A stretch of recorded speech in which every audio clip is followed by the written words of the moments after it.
guys, Ate Kate here and welcome to another daily devotion and it's day 55.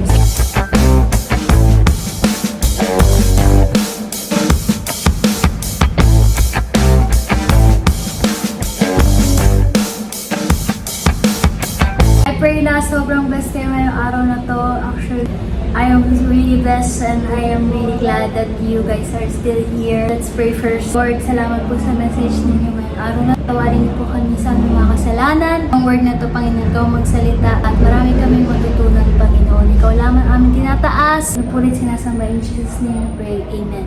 I kinda have bad news because I got scammed.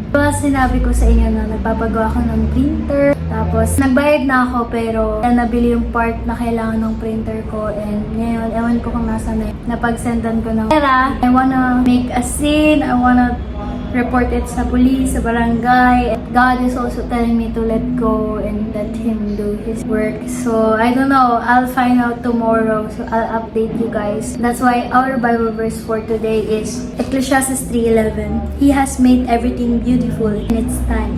He has also set eternity in the human heart that no one can fathom what God has done from beginning to end. Everything is beautiful in His time. And even I'm in the middle of problem, I really wanna trust in the Lord. Sobrang iyak ko kasi we have midweek service too. Grabe, iyak ko talaga kay Lord lahat. Sobrang sakit lang kasi business yun, diba? So, lugi na nga ako. Mas lalo pa akong nalugi and mas lalong wala pang nangyari. So, sobrang sakit! Pero, thank you, Lord, kasi He has made everything beautiful in His time. And whatever you are going through right now, I believe that God has a plan for it. You may not know what He is doing right now. You will know after.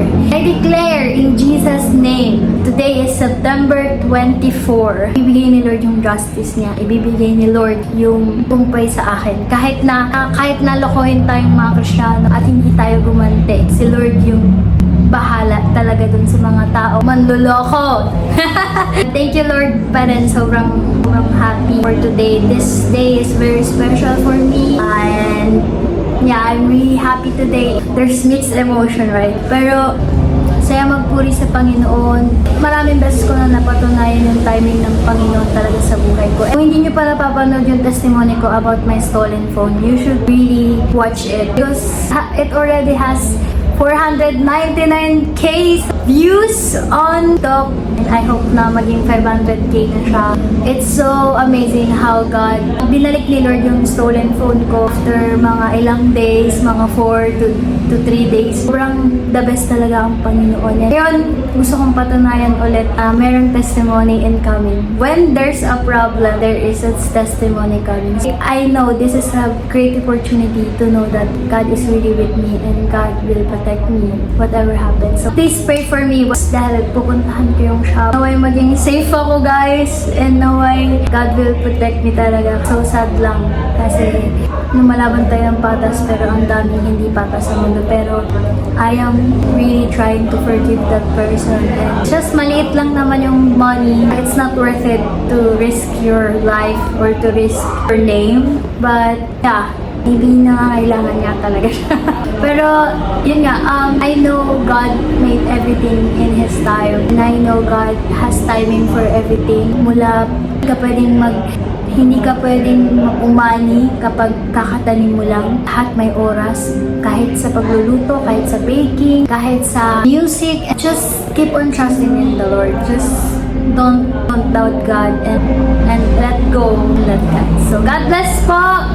Natatest na talaga yung faith ko kay Lord. Natatest na talaga ako. Kaya ko bang panindigan yung mga tinuturo ko, Word of God, or dapat ko talagang i-apply yung Word of God. Kaya, this daily devotion is really important for me, guys, because it teaches me a lot. And I know, sinusubaybayan nyo rin tong sa araw-araw na ito. Kaya, thank you so much. If you want me to pray for you, you can put your prayer request sa ating comment section. Like, share, and subscribe if hindi ka pa nakasubscribe. So, God bless. Ate Kate out.